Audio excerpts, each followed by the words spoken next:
Washington said this past week it was dropping a ban on ties with Indonesia's special forces in a move that may eventually allow combat training of the once-notorious unit known as Kopassus, which was involved in human rights abuses in the 1990s.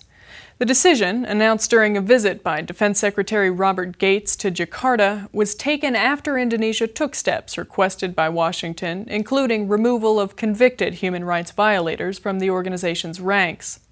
Activists in Indonesia swiftly condemned the move and questioned President Barack Obama's commitment to human rights. Human rights groups have voiced concern that the roughly 5,000-strong Special Forces unit still harbors rights offenders who committed abuses in East Timor and elsewhere, but were never convicted.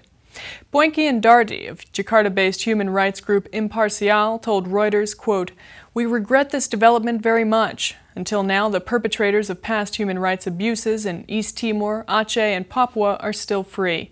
There is still impunity in the Indonesian military, especially in Kopassus. We are confused about the position of Barack Obama. Is he pro-human rights or not?"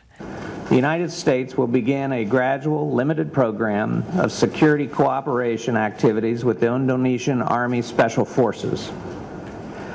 I noted to the President that these initial steps will take place within the limits of U.S. law and do not signal any lessening of the importance we place on human rights and accountability.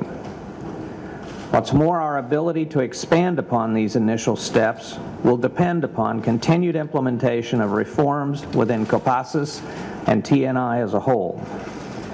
We consider this a very significant development in our military-to-military relationship and look forward to working even more closely with TNI in the years to come.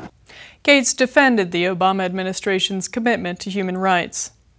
Rights activists remain doubtful. John Miller, national coordinator of the East Timor Action Network, told Interpress Service, quote, "For years, the U.S. provided military training and other assistance to Kopassus, and when the U.S. was most involved, Kopassus crimes were at their worst." Kopassus' counter-terror component, known as Unit 81, is suspected to have had a role controlling abusive pro-Indonesia militias in East Timor between 1986 and 1999, and the disappearance of student activists in 1997 and 1998 in Jakarta.